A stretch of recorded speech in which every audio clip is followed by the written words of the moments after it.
That can go badly. It can go real badly. Let them give you their authentic answers to whatever the questions are that you ask. You would have had to work really hard to screw this appointment up. It was almost like, I feel like you're going to be upset when I talk about this, so I'm going to apologize in advance. Yeah, this guy never even did what he said he was going to do anyway. I'm not taking his call. I think she's too much of a box checker when she's having her conversation.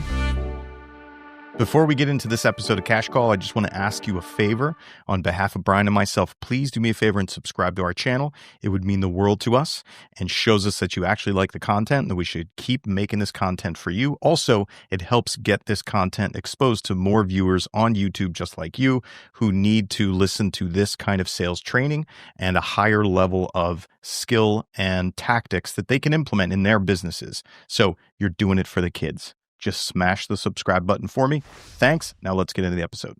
Cash Call, everybody. Dale Archdekin, Brian Curtis, back for another episode.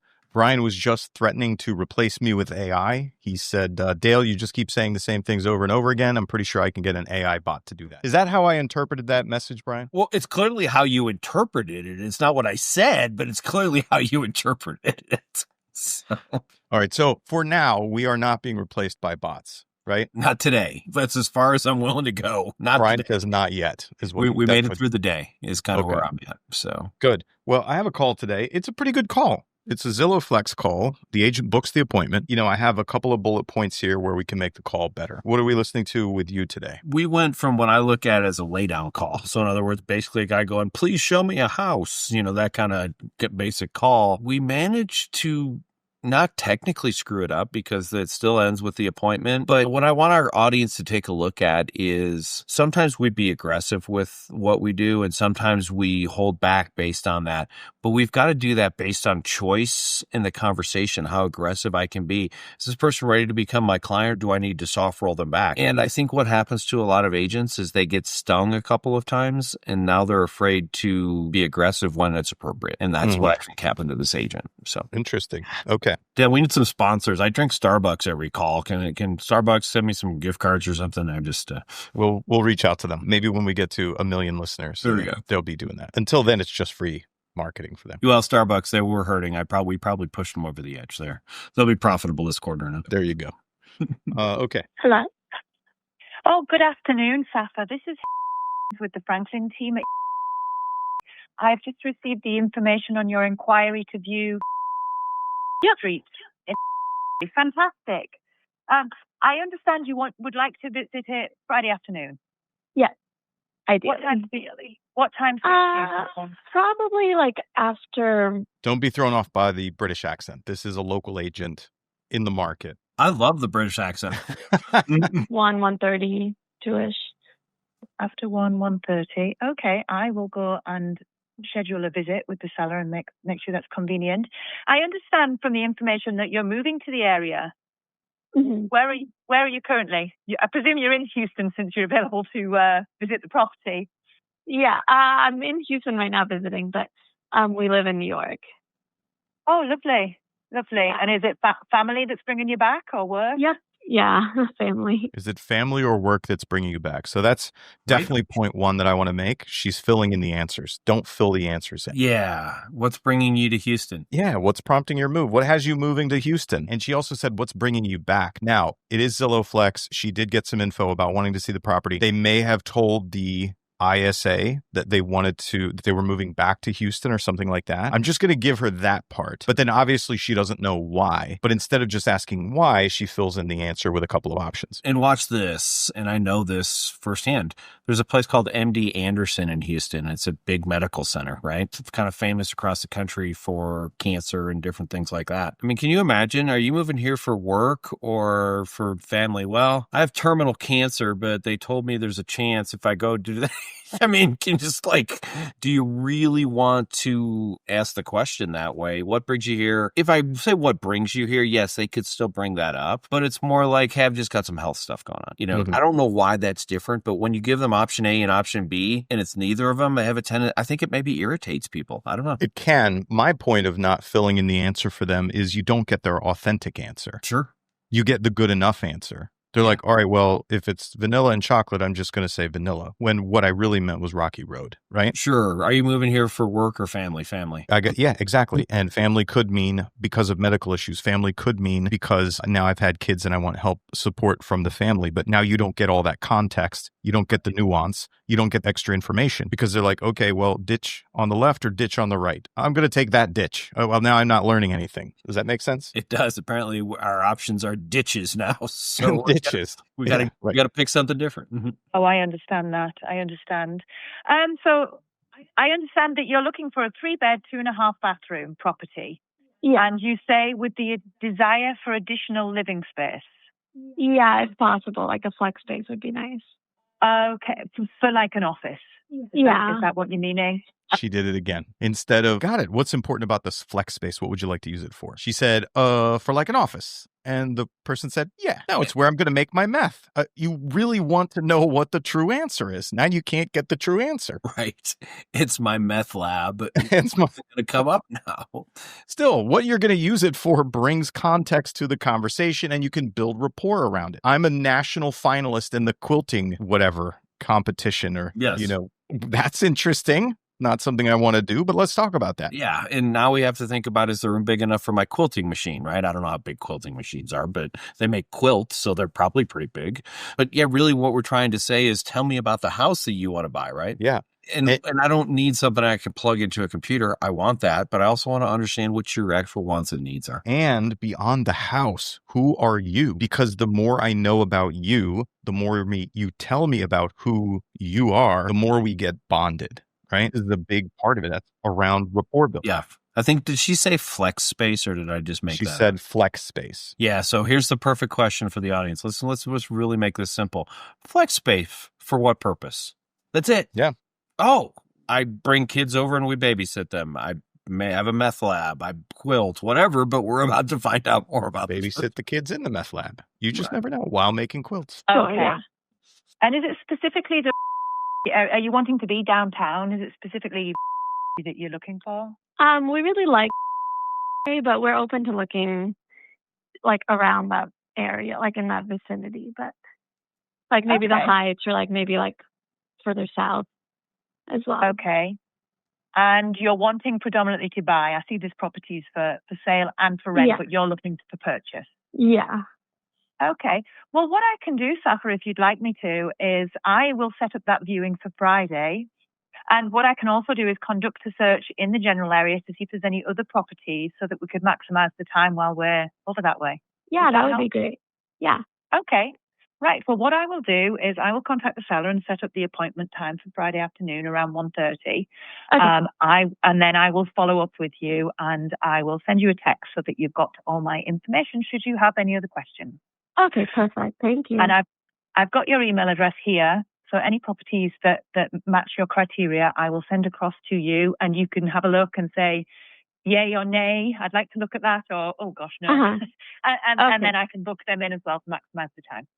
Awesome. Perfect. Thank you so much. Oh, wonderful. Safa, lovely to speak to you. See you Friday. Have a good afternoon. Bye-bye. You too. Bye. Bye. Okay. I wanted to play that all the way out because there's obviously some missing pieces to this conversation other than what we just pointed out. Yes. Right? Yeah. Go ahead, Brian. You give them, I know you've got a couple definitely on the top of your head. Here's what I noticed about this. I'm going to generalize and then I'll let you get into some of the specifics. We'll go back and forth on that. But I felt like she read a script, ran out of script. It's kind of what I felt like happened. And she didn't know how to carry on the conversation as naturally. So, and here's the thing. This woman, her voice has a little bit of a charm to it.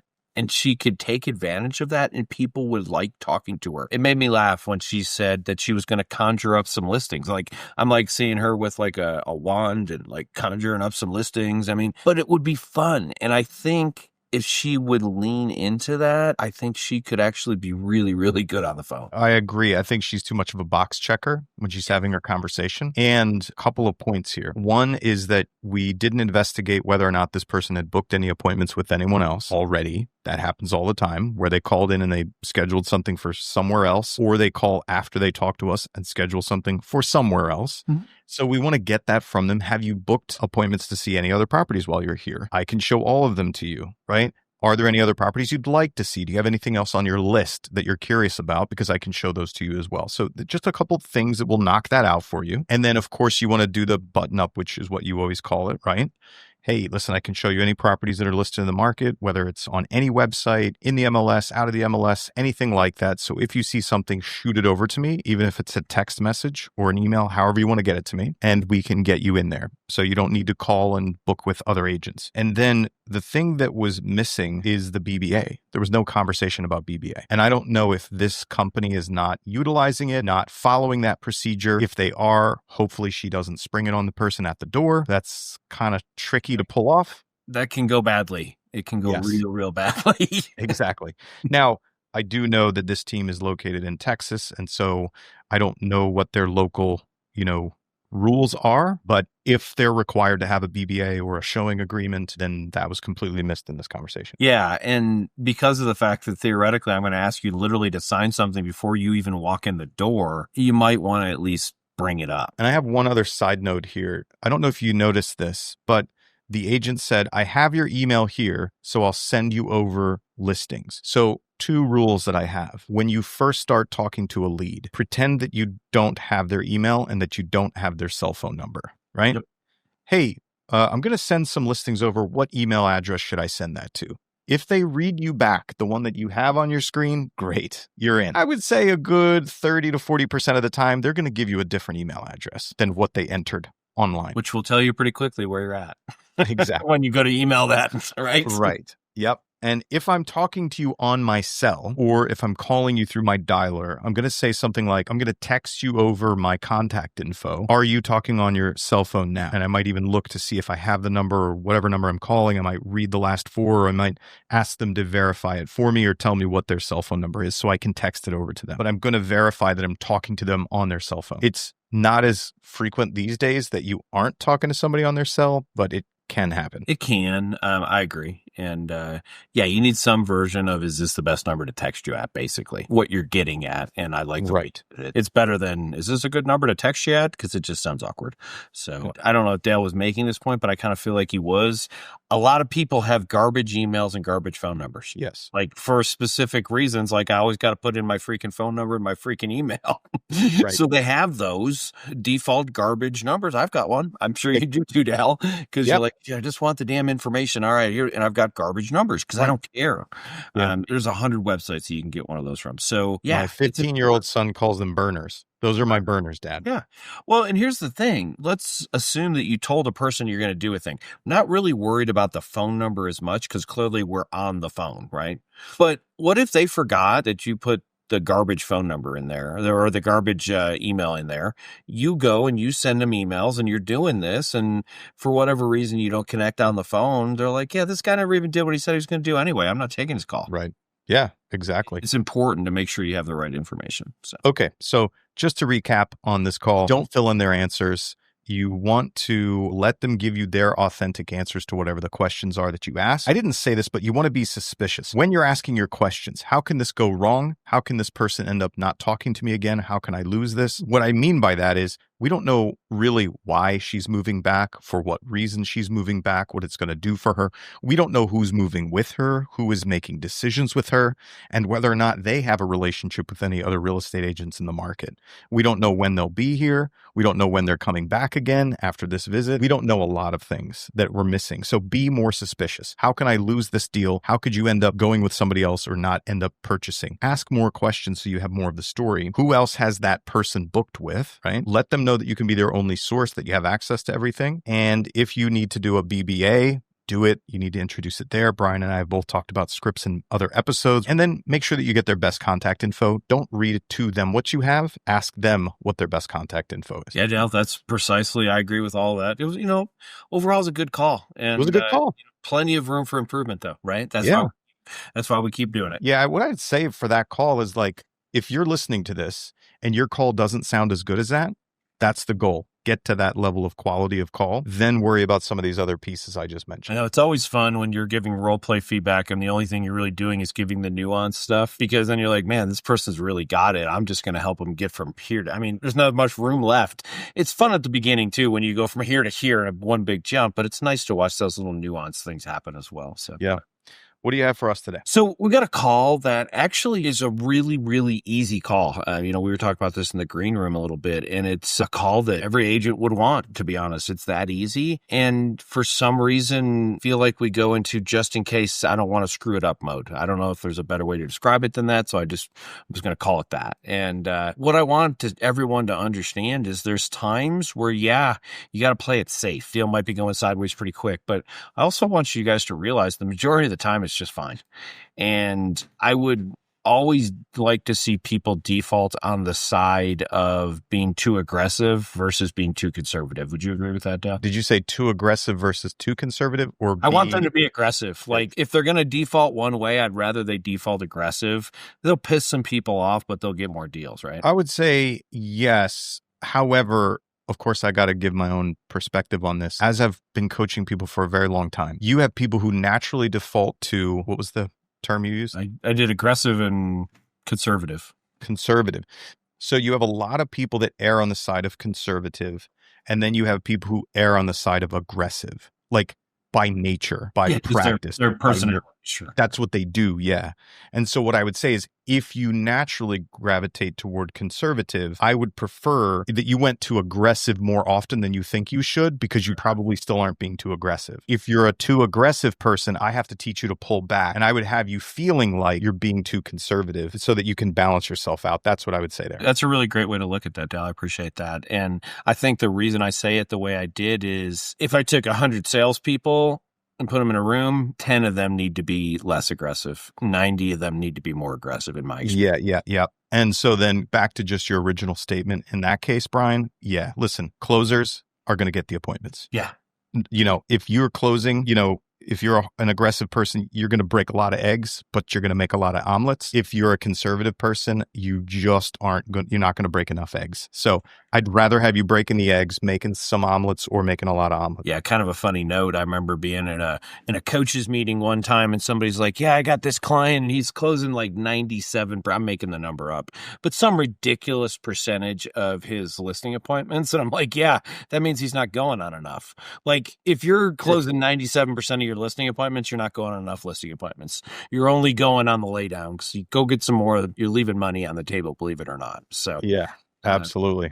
Or you need to be teaching me how to do it. Or please call me, because I want to learn what you know. And you're like 75 to 80%, you're killing it. Yeah. Seriously, I feel like at the end I cracked 90, but I was going on a lot of past clients, a lot of referrals, that kind of stuff. And yeah, those should be 100%. And so it brings your numbers up quite a bit. But yeah. All right. So I'm going to play this call. It's really interesting to me, and I'm going to stop it at a point and go, this is the point that I want you guys to pay attention. And I want you to just look at it from the frame of, why did we go there? Why did we make this harder than it had to be? We already had this person, basically. So this is a realtor.com call that's passed from a call center. So when you hear the front end of it, there's no good scripting there, but the pass off was fine. I just cut it out. How are you guys doing today? Oh, we're doing fine. Just down at Aldi's here, and I'm picking up my wife here. But we went by the property and just kind of drove by and were interested in it. And so I didn't know if we could see it this afternoon or not. Yeah, no, I got you. I am fully available this afternoon to get you all into it. I'm just going to have to make sure the sellers and all that are cool. Well, it looks vacant, actually. So I think I should be able to get you all in it then this afternoon, as long as they confirm our showing. Is there a time that you guys were thinking? I want to say here, and it's a minor thing, you don't have to go through all that. Just book the appointment, because it's easy to cancel, right, Dale? We talk about that a lot. Oh, yeah. It's easy to cancel. And this ended up being vacant anyway. Like, well, I don't know. I'm going to have to call. Look, you want it at 3:00? We'll do it at 3:00. And if there's a problem, I'll call you. So you don't have to, I felt like there was a little bit of verbal diarrhea. Like, oh, I'm looking here. Oh, all right. Yeah. The standard script we teach is, great, I'm going to see if 3 o'clock will work for the sellers. If that time doesn't work for them, what's another time that works for you? That's it. So it's funny, as I told my team this morning, I don't do a lot of scripting, and that's not 100% true. I just made this idea. We have a lot of mini scripts. Like, that's a mini script, right? That's something, it's a great opportunity to get you where you need to go, and that's a great script to be able to know. And here's kind of my philosophy. There's no response required for that script. In other words, like, when the person answers, it's just going to make logical sense. I don't have to go, oh crap, where's the other page of the script, right? It's just a simple transition thing that gets you moving. Those scripts, big fan of. We're open. We're open anytime. Would you rather sooner rather than later then? Just to make sure the sun's up, make it easy to hear? Sooner rather than later. Yes, sir. Okay. I live in, so that's where I'm at right now. Would you want to do at 5:30? 5:30. If you want. Be there at 5. Let me make sure I can get it approved. I could probably do it while we're on the phone here. And just make sure that they're just accepting all showings like most of them are. It is. Yep. No, I can get this thing approved for 5 o'clock. Do you guys know? Have you guys seen a house since the new rules came out In August? Yes, sir. We So he fumbled around. He made the appointment. And seriously, though, Dale, I mean, I don't know about you, but like, you would have had to work really hard to screw this appointment up, right? Like, this guy Pretty wanted much. this house. Like, Guys, like, I want to see it whenever you can show it to me. right. So I feel like this guy will do whatever I want him to do, basically, right? Yeah, I think the guy was just a little bit nervous. It's like, bro, the deer's eating out of your hand pretty well. Let's go with it. So I want everyone to look at it from this frame. This guy will do whatever we want him to do. He's kind of a good old boy, laid back. Yeah, man, well, we should meet you there one. I mean, just, it's the easiest guy ever, right? So Sounds like one of my relatives. there you go. So watch what he does here. He switches to, in my opinion, I'm scared to death that you might not like me mode. Have you guys seen a house since the new rules came out In August? Yes, sir. We know right where it is. Yeah. Or no, I'm asking if you guys have like walked through a home since the new rules that came out for agents in August. No. We have Okay. not. No. Gotcha. Okay, so the new rules are we can get sued otherwise, is we have to get an EBA signed before going to show the homes. However, I am not the biggest fan of that new rule. So what I do, since we've never met, I don't know you, you don't know me. I can do is, since we're in short notice, I'll bring a paper copy to the home and we'll walk through it. All it's going to say is, for only this property and only today, we are working together, if that makes sense. You guys aren't going to owe me anything like that. It's just now I have to get this document signed before I'm allowed to let you all in. Does that make sense? That'll work. Yes. Sweet.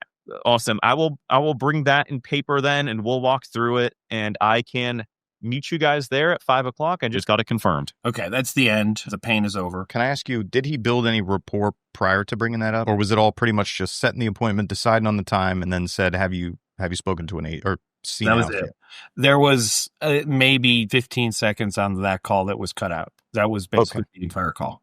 All right. So here's my advice for my salespeople out there. When you are headed toward making an ask or having to deliver sort of either bad news or having to get into a kind of a difficult sales maneuver, what I mean by that is when you're going to ask somebody to do something or take a risk or give you trust or make a decision. One of a strategy that I use is you want to pump up the rapport.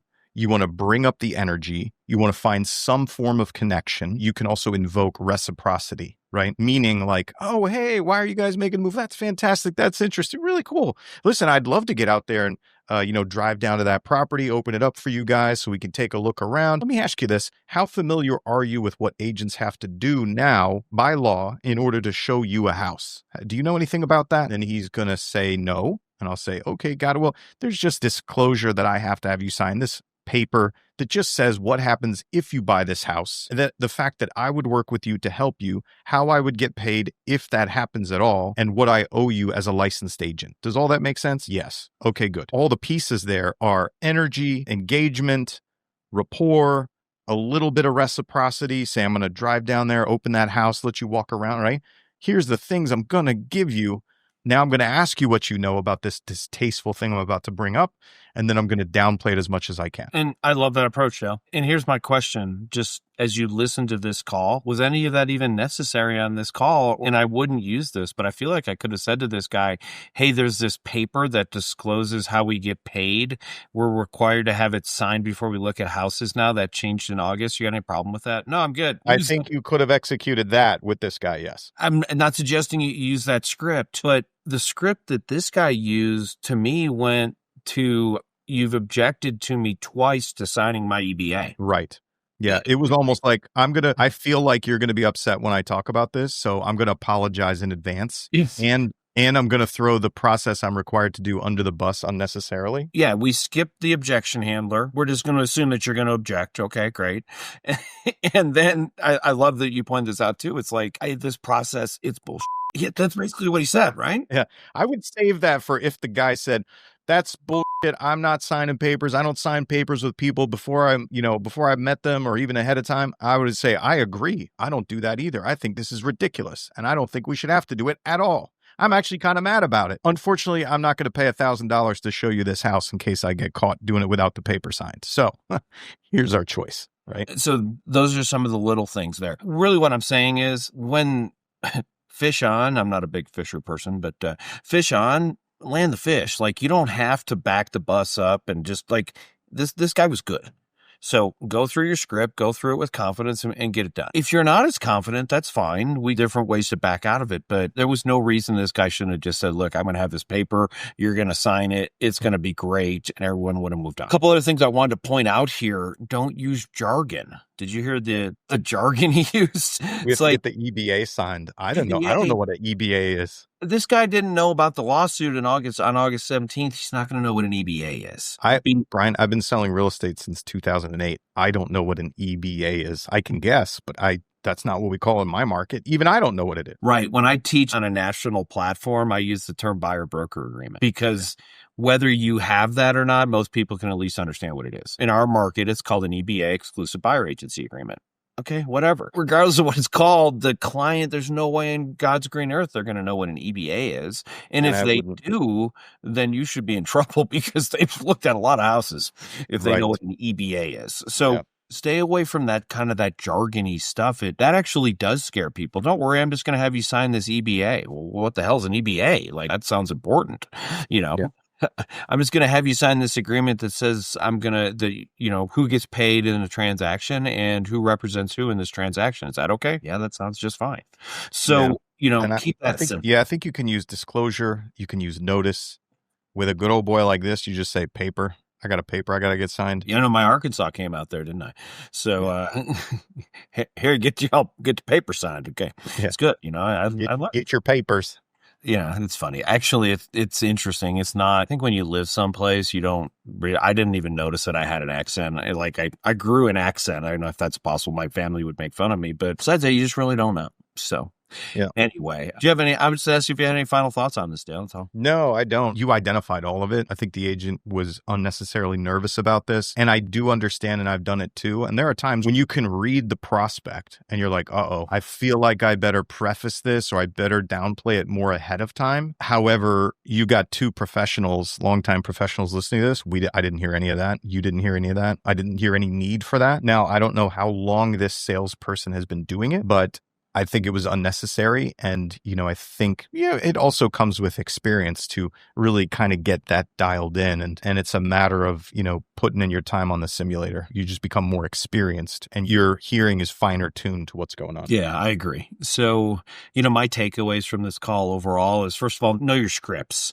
And I'm not talking about big, long scripts. I'm talking about if I'm going to transition to talk about a buyer agency agreement, I should have a script for that. Hey, Dale, before we meet, I need to have a quick conversation with you. I should have just a script for that. Here's what I want you guys to think about with scripts. When you're not looking for an answer, really is when you need a script, right? We have an intro script. We're looking for a very simple answer. Are you window shopping or are you just looking? We're just trying to get a feel for where that person's at. Here, hey, have you heard about this agreement? No, here's what it's about. Let me explain it to you. There are times where you should have a script because it makes you look like you're a professional, know what you're doing, right? When you're stumbling and bumbling through something that is a law, that's not good as a rule. You want to sound like you know this in and out. You are a professional. So keep that in mind. So do that and be prepared. And then I want to talk about that last thing as well, where we just kind of give up a little bit. So there's a couple of things that happen there for me. It works one time, and so it becomes your go-to. I've seen a lot of people do that with scripts or processes that worked,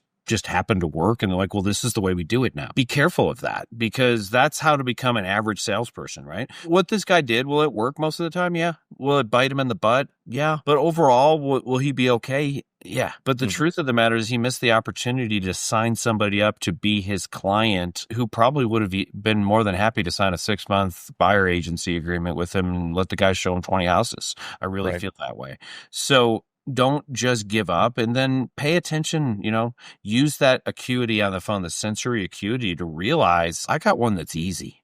So, and then final thought on that, kind of starting at the bottom. I don't know a better way to say it than that, but that's where you're starting, right? Because if the guy says, no, I'm not signing that one day for this house only, you got no place to go. The only answer you've got there, Dale, is, okay, I can't show you the house, right? At that point. Right.